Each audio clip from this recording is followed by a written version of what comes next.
Irmãos, olha só a diferença de você ouvir e meditar e de você só ouvir. Eu vou fazer um breve comentário sobre o livro de Baruque, lá no finalzinho, capítulo 84.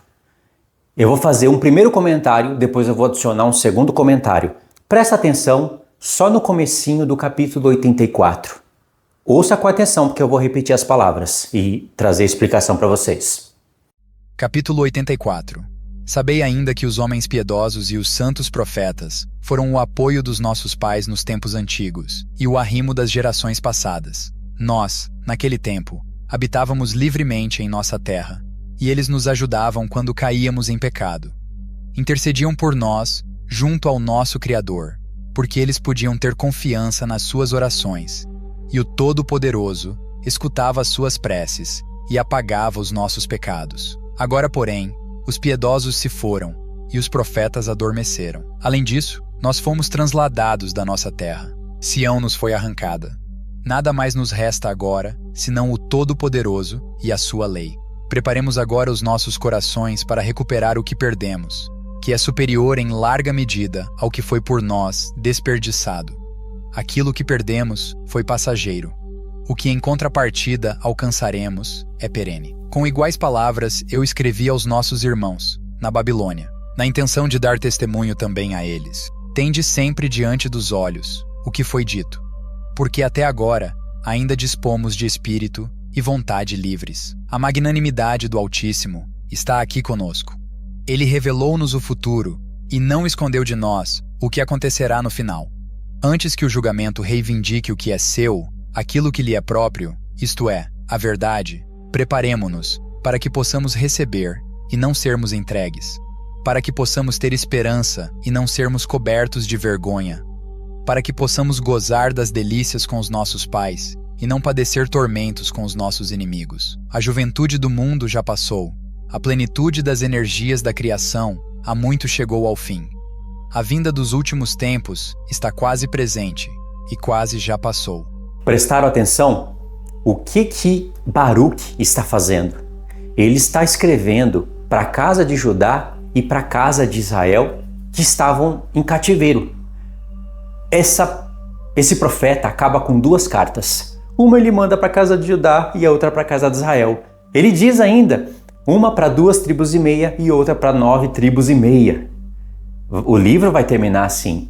E como eu já falei para vocês em alguns vídeos antes, ou melhor, eu falei na comunidade do canal escrevendo, o apóstolo Paulo, um profeta que ele mais se inspirou, foi o profeta Baruque, que não está na Bíblia. É claro que ele se utiliza de todos os profetas são necessários, porque os profetas remontam a mensagem das duas casas, cada um acrescenta uma porção, mas aqui em Baruque nós temos algo que nós não temos na Bíblia. Deveria estar, né? Mas não está. Os bispos católicos não foram capazes de entender esse livro. E a reforma piorou. Ela, ao invés de acrescentar mais livros, tirou. Então aqui, ele está escrevendo a carta para as duas casas e falando da união delas.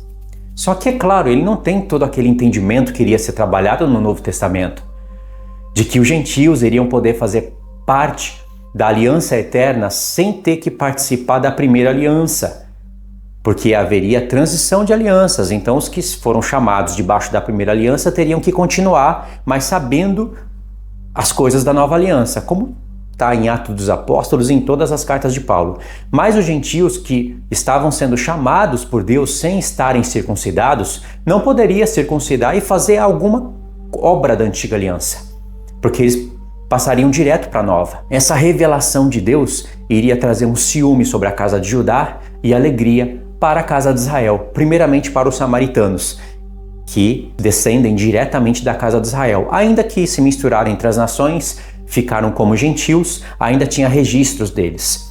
Então, grandes são as revelações desse pedaço que vocês ouviram, porque aqui ele está fazendo a transição das alianças e ele entendeu isso já. Vocês perceberam que ele está falando para o povo, consolando e dizendo assim, olha, os profetas, eles sempre oravam por nós, os nossos pecados eram apagados porque eles estavam ali na brecha.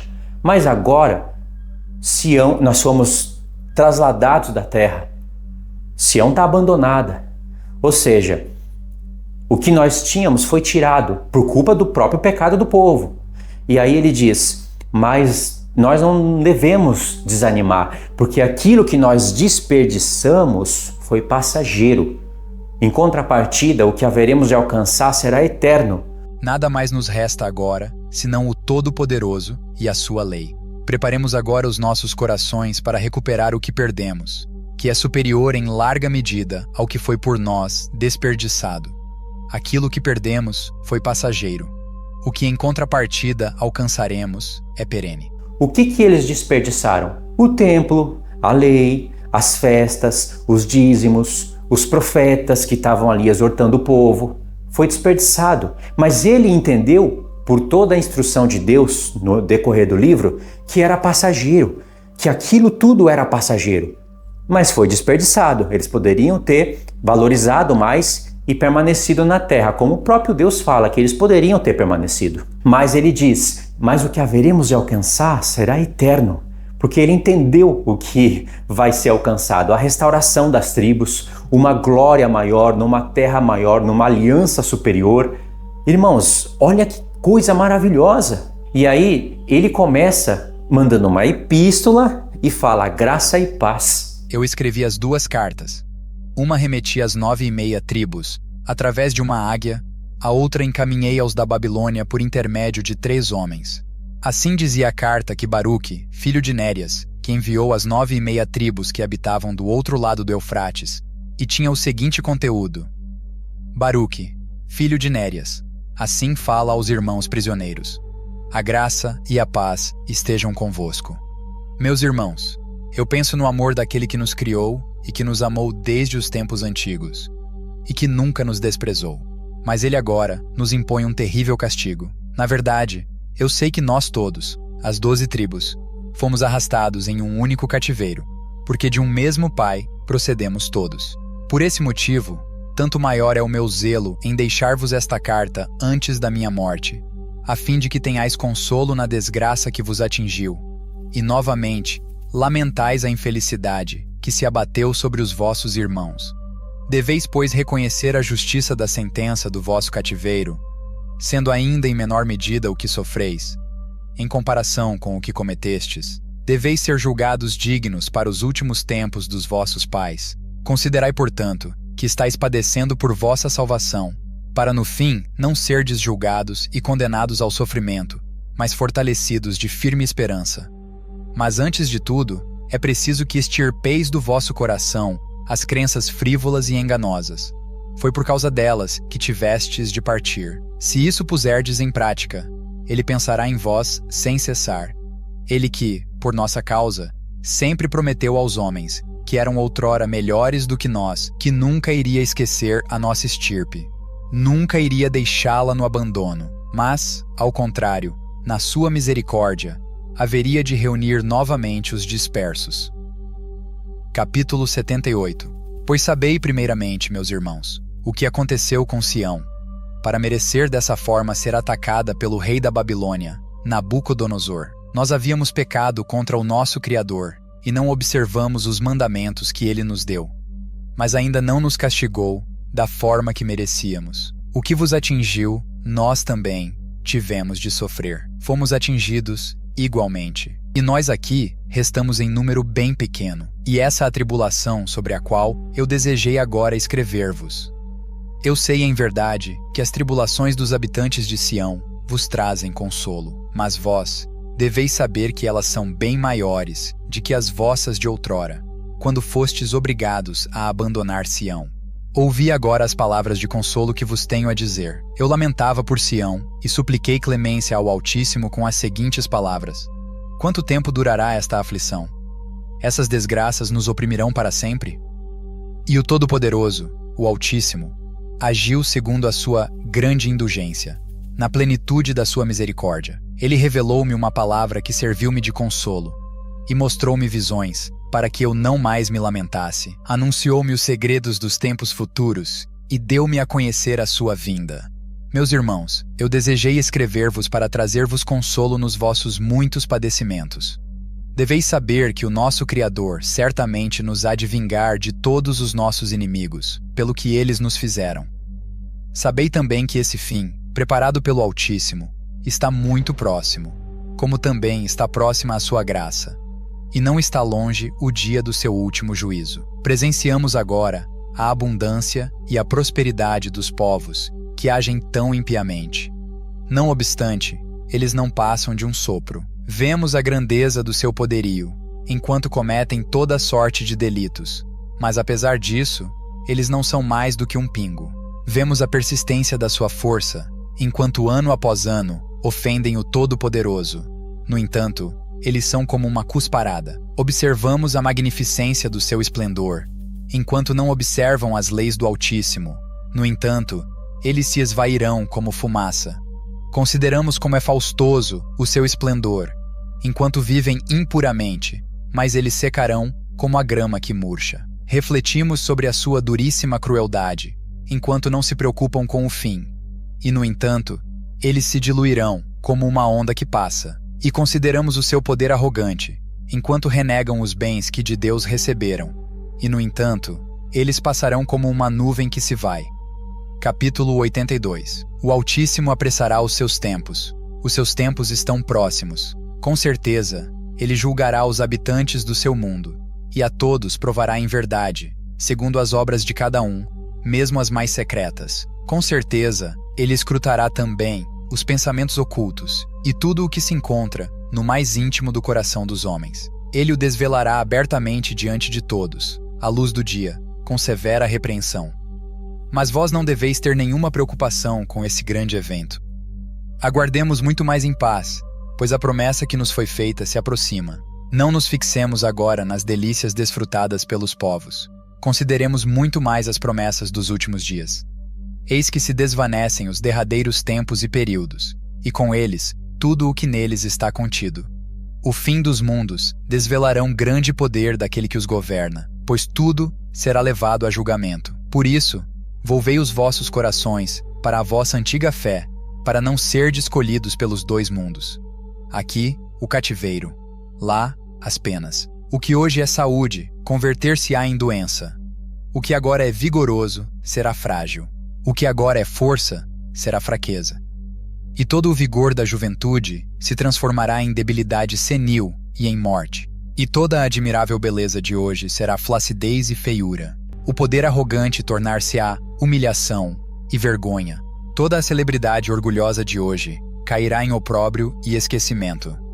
Toda a vanglória e toda a pompa de hoje serão ruína e nudez. O que agora é gosto e delícia será roedura de traças, e nada mais. Toda a ruidosa gabolice de hoje converter-se-á em poeira e silêncio. O que agora é posse e riqueza será tragado pelo Sheol. O que agora é gozo da concupiscência converter-se-á em morte inevitável. Toda a cupidez das paixões de hoje será convertida em pasto do tormento. A astúcia refinada de hoje será objeto de franco escárnio. E todo o doce perfume dos ungüentos dissipar-se-á na sentença e na condenação. E toda a amizade falsa passará a ser injúria verdadeira. Quando isso tudo acontecer, pensas tu por acaso que não estará cumprida a vingança? O fim tornará isso tudo uma realidade. Isso eu vos anuncio agora, enquanto ainda estou em vida.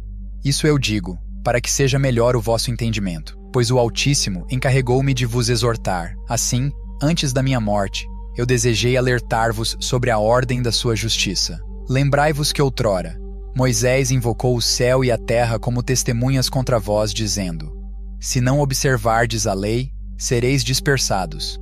Mas se a cumprirdes, permanecereis agregados. E ainda mais outras coisas ele vos disse, quando vossas 12 tribos estavam no deserto. Após a sua morte, pouco caso fizestes delas. Por esse motivo, atingiu-vos a ameaça que outrora foi feita. Agora vede, Moisés não vos dizia que isso tudo haveria de acontecer-vos? E de fato vos aconteceu. Na realidade, nunca vos importastes com a lei. Se acolherdes de boa vontade o que vos foi ordenado, então vos será concedido pelo Todo-Poderoso aquilo que com zelo fiel vos foi reservado. Entre mim e vós Sirva a presente carta como testemunho da vossa lembrança dos mandamentos do Todo-Poderoso, e que ela me justifique junto àquele que me enviou. Lembrai-vos da lei de Sião, da Terra Santa, de vossos irmãos e aliança dos vossos pais. Também não vos esqueçais das festas e dos sábados. Entregai esta carta aos vossos filhos e transmiti-lhes a lei, como vos foi transmitida por vossos pais. Pedi sempre e constantemente, e orai com toda a vossa alma, para que o Todo-Poderoso seja pleno de misericórdia para convosco, e não leve mais em conta os vossos muitos pecados. Mas pelo contrário, se lembre ele apenas da lealdade dos vossos pais. Se ele nos não julgar segundo a sua grande misericórdia, então ai de nós todos, os nascidos sobre a terra. Olha só, as palavras de Paulo, quando ele se comunica com a igreja, com os gentios, transmitindo para eles a mensagem de que eles fazem parte da casa de Israel, que vão se unir com a casa de Judá, judeus e gentios, formando um só corpo no Senhor, a restauração das 12 tribos de Israel. Lindo, não é? Isso é maravilhoso, porque no começo do livro, Baruque não tinha nem nada desse entendimento. Pelo contrário, ele estava questionando a Deus por que Deus deixava tudo isso acontecer com Sião. E ali, ele não está questionando a Deus com o coração rebelde. Ele está questionando a Deus como Jeremias questionou. É como Deus fala em Isaías, vinde, arrazoemos. Ou seja, vamos entrar numa conversa. Ainda que os vossos pecados sejam vermelhos como o carmesim, se tornarão brancos como a neve. Mas o povo tinha que ir conversar com Deus, atender a voz de Deus, para Deus falar para o povo entender e os pecados deles serem de vermelho, brancos como a neve. Mas para isso precisava de passar pelo sangue de Cristo, né? Vermelhos, fala do carmesim, do templo lá, do véu, né? Tem carmesim lá. E o véu fala da carne de Cristo, para ficar branco como a neve, ou seja, os atos de justiça dos santos. Precisava passar por Cristo para isso acontecer. Baruque não entendia isso, nem Baruque e nem Esdras, no segundo livro. Então, eles vão tendo contato com Deus, e como eles eram homens santos que, apesar de não ter o entendimento certo da lei, eles tinham uma porção da lei na mente.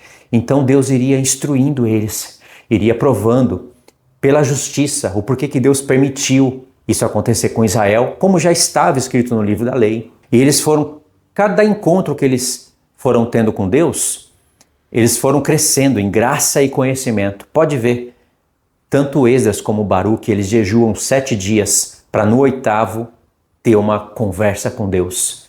E eles fazem isso algumas vezes, jejuam 7 dias e no 8º, 7, 8, eles têm um encontro com Deus e Deus vai e revela para eles. Então, uma coisa é Baruque no começo do livro, outra coisa é ele no meio, outra coisa é ele no fim. Os mesmos questionamentos que tanto ele como Esdras tinham no começo, agora eles foram iluminados e começam a exortar o povo e a iluminar o povo.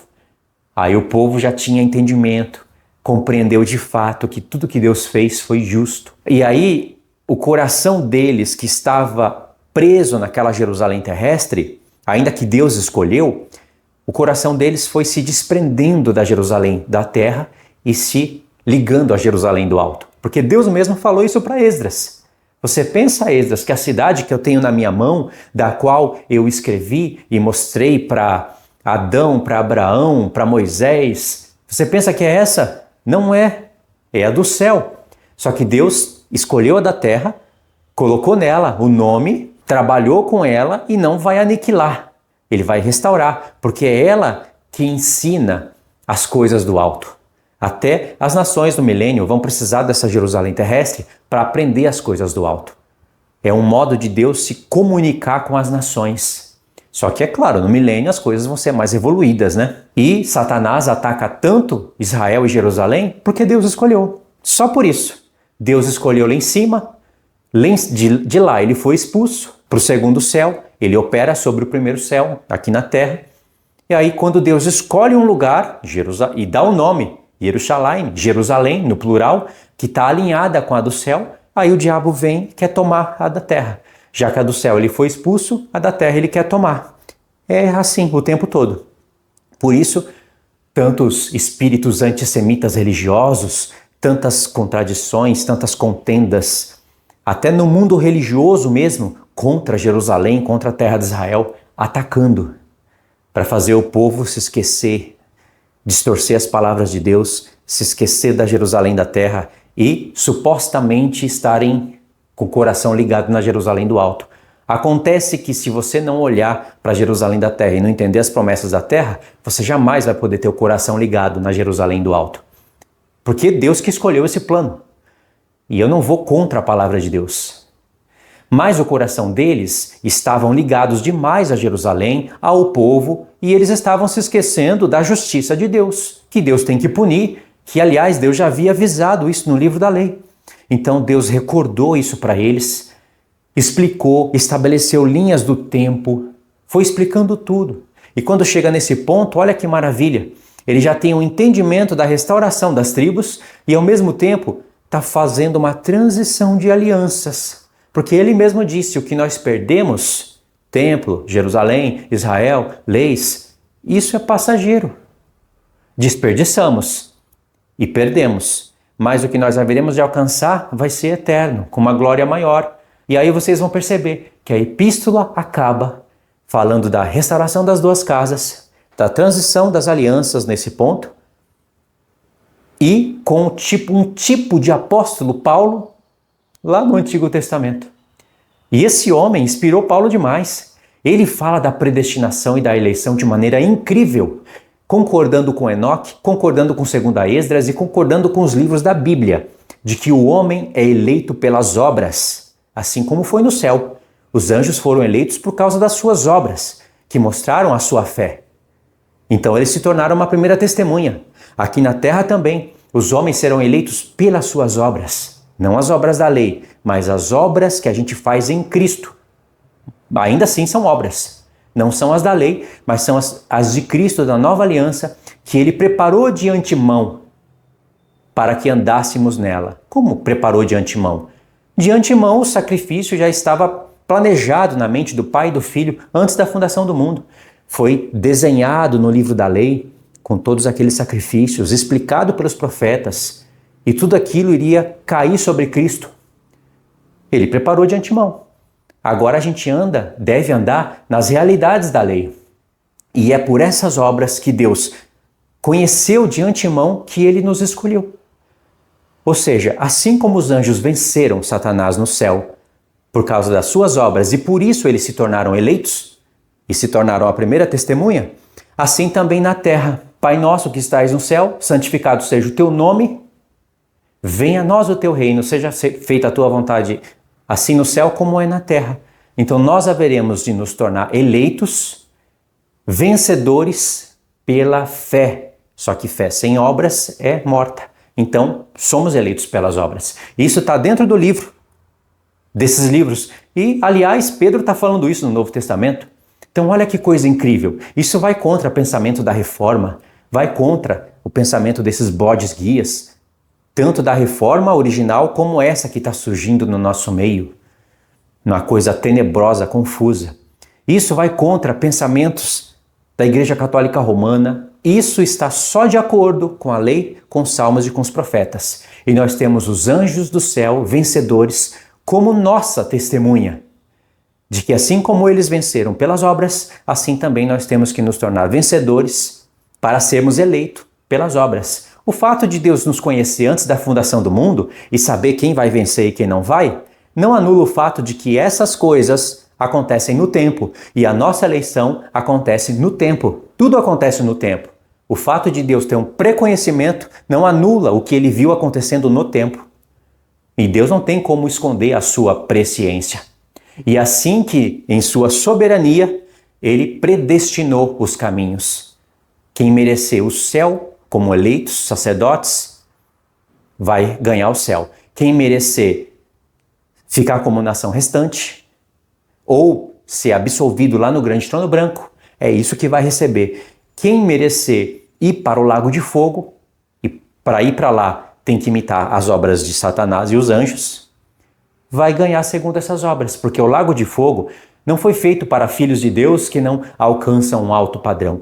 O lago de fogo foi feito para Satanás e seus anjos, conforme está escrito. Pegou?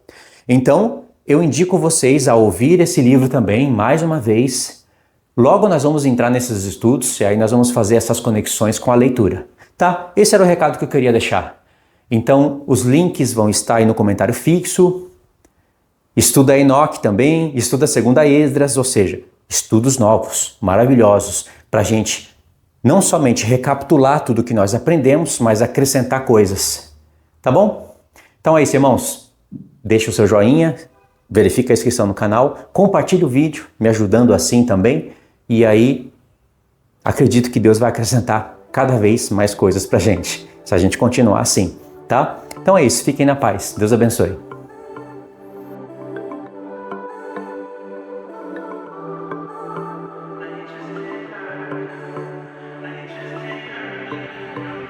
Sticks and stones